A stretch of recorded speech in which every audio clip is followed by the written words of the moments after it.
बहुत समय पहले की बात है। एक छोटे से गांव में अमर नाम का एक किसान रहता था। गांव में अमर की एक छोटी सी जमीन थी, जिस पर वह खेती किया करता था।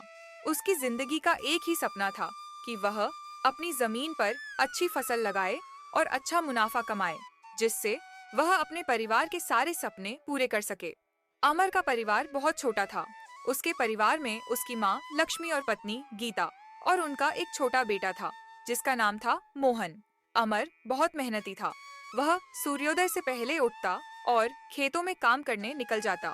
उसकी मेहनत और लगन के बावजूद उसकी फसलें अक्सर अच्छी नहीं होती थीं, क्योंकि उसके पास ना तो अच्छे बीज थे और ना ही सिंचाई के पर्याप्त साधन। फसलों की सिंचाई के लिए अमर को ज्यादातर वर्षा पर ही निर्भर रहना पड़ता था। फिर भी अमर अपनी स्थिति से संतुष्ट था और हमेशा भगवान का धन्यवाद करता था। उसी गांव में एक अमीर सेठ भी रहता था, जिसका नाम सेठ कुबेर था। सेठ कुबेर बहुत लालची और निर्दय था। उसने गांव के कई गरीब किसानों की जमीनें अपने नाम करवा ली थीं और उन पर ब्याज का भारी बोझ डाल दिया था। एक बार गांव में सूखा पड़ गया। कई महीनों तक बारिश नहीं हुई और किसान परेशान हो गए।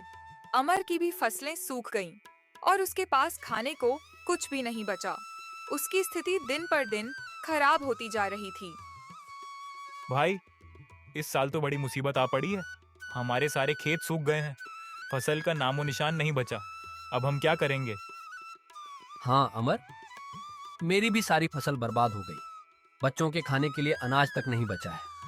समझ में नहीं आ रहा कि इस संकट से कैसे निपटें। सरकार ने तो कुछ मदद का वादा किया था, लेकिन अब तक कुछ नहीं हुआ। हमें कुछ करना होगा, वरना भूखे मर जाएंगे। मुझे लगता है भाई, हमें सेठ जी से मदद मांगनी चाहिए। हम किसानों की इस स्थिति के बारे में तो सेठ जी को भी पता जरूर होगा। चलो सेठ जी से बात करके देखते हैं, शायद वे हमारी कुछ मदद कर सके। अमर भाई, सेठ जी के पास तो गलती से भी मत चले जाना। एक नंबर का लालची इंसान है। अभी हरीश ने कुछ दिन पहले ही सेठ जी से कुछ पैसा ब्याज पर उधार लिया था और उस सेठ ने हरीश का ब्याज इतना ज्यादा कर दिया कि वह चुका नहीं पाया और ब्याज ना चुका पाने के कारण उस कुबेर ने उसकी जमीन जब्त कर ली। फिर हम क्या करेंगे? अभी तो हमारे पास बिल्कुल पैसे नहीं बचे हैं। घर में खाने के लिए राशन तक नहीं है। अब जो भी हो, अभी तो बस एक सेठ जी ही सहारा है। उनसे अभी कुछ पैसे मांग लेते हैं। बाद की बात बाद में देखेंगे।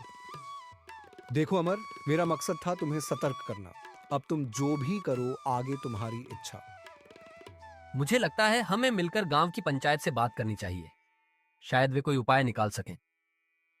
सही कह रहे हो सोहन। एकजुट होकर ही हम इस समस्या का सामना कर सकते हैं। अगर हम सब मिलकर पंचायत के पास जाएं और अपनी स्थिति बताएं, तो शायद कोई हल निकल आए।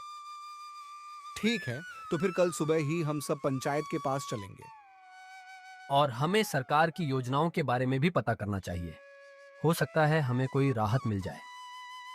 अगले दिन सभी किसान भाई मिलकर पंचायत पहुंचते हैं, मगर वहां पता चलता है कि अभी जमींदार साहब गांव में नहीं है, तो अभी 1 महीने तक गांव में कोई पंचायत नहीं हो सकती।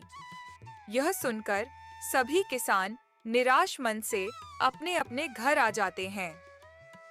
गीता, अब क्या होगा? हमारी सारी फसल सूख गई है। खाने को कुछ भी नहीं बचा। हमें कहीं से मदद नहीं मिली तो हम भूखे मर जाएंगे। आप ज्यादा चिंता मत करो। भगवान ने हमें अब तक संभाला है। आगे भी वह हमारी मदद करेंगे। हमें धैर्य रखना होगा। गीता, मैंने सेठ कुबेर से कर्ज लेने का सोचा है। शायद वही हमारी मदद कर सके, लेकिन मुझे डर है कि उनकी शर्तें बहुत कठोर होंगी। हाँ, मैं जानती हूँ कि सेठ कुबेर बहुत लालची है, लेकिन अब हमारी स्थिति ऐसी है कि हमें कुछ ना कुछ करना ही पड़ेगा। तुम सेठ कुबेर से बात कर लो, शायद कोई रास्ता निकल आए। ठीक है, मैं कल सुबह ही सेठ कुबेर के पास जाऊंगा। बस भगवान से यही प्रार्थना है कि वह हमें इस संकट से निकाल दें। आखिरकार भूख से मजबूर होकर अमर ने सेठ कुबेर से मदद मांगने का निश्चय किया।